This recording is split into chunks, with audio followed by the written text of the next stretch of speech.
He told his family he worked in a normal office. But every day, he breaks his body in silence so they never have to feel his struggle. What he carries, no bag can hold. Watch until the end. This story will break your heart and lift it at the same time. Every morning at 6 o'clock, Marco leaves home wearing the same confident smile. His daughter believes he works in a tall glass office somewhere in the city. His wife kisses him goodbye like she believes it too. But the truth is, there is no office. There never was. He walks 3 miles before sunrise, past closed shops and empty streets, carrying a backpack that looks important. Inside it, nothing.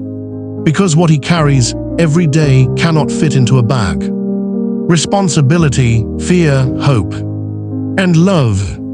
At home, his daughter waves from the balcony. "Work hard, Papa." He waves back, hiding the cracks in his heart behind a proud smile.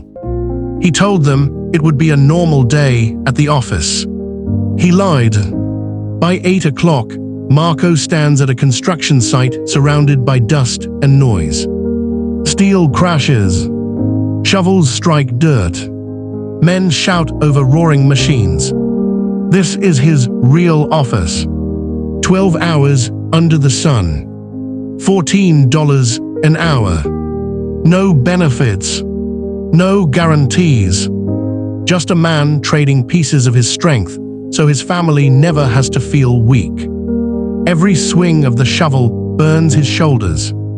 Every lift reminds him he is getting older.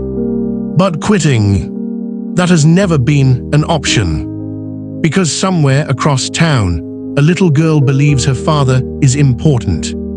And he refuses to disappoint her. Meanwhile, back home, something else is happening. His wife Elena kneels on the living room floor beside their daughter. Coins spill across the tiles. Pennies, nickels, whatever they could save. For 6 months, they have hidden it. Not for rent. Not for food. For him. Is it enough for Papa's surprise? The little girl asks. Elena smiles softly. It will be. Because sometimes love isn't loud. Sometimes love sounds like coins quietly dropping into a jar. Lunch break arrives. Marco sits alone on a concrete block. 15 minutes instead of 30. 15 extra minutes means extra pay.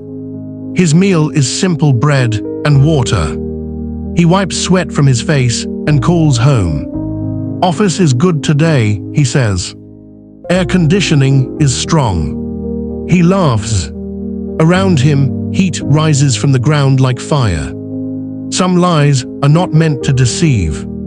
They are meant to protect. The sun begins to fall. His hands shake from exhaustion as he removes his gloves. Blisters bloom across his palms. The bus has already stopped running. So he walks, step after painful step. 3 miles home. His body screams for rest, but his mind is already at the apartment door. Already hearing laughter. Already smelling dinner. Already safe. He checks his phone. A picture of Elena and his daughter smiles back at him. And suddenly, the distance feels shorter. Inside the apartment, balloons are taped carefully to the walls. Chocolate cake sits proudly on the table. Candles waiting patiently. Elena checks the clock again.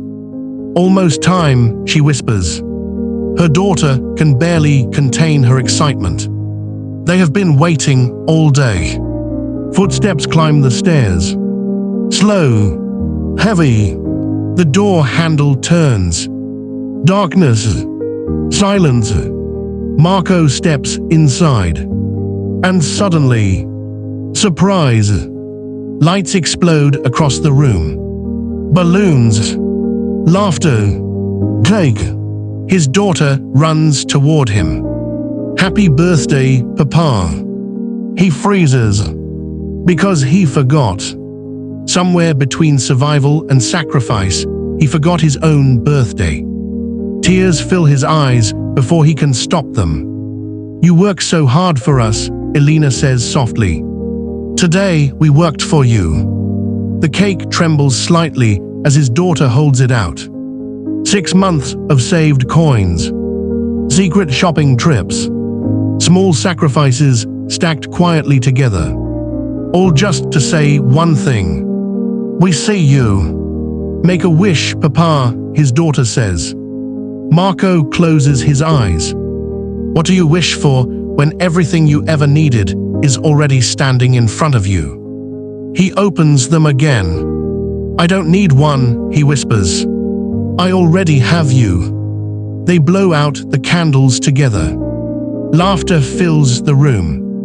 For the first time all day, his shoulders relax. Then Elena reaches for an envelope. "There's one more thing." Marco looks confused. She takes his hands gently. "We know about the construction site," she says. "We always knew." Silence.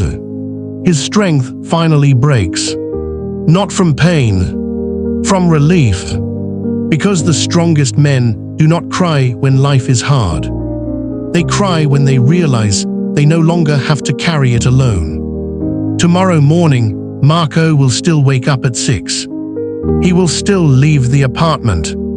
But this time, he won't have to pretend anymore. Because sometimes the greatest gift in the world is simply being seen.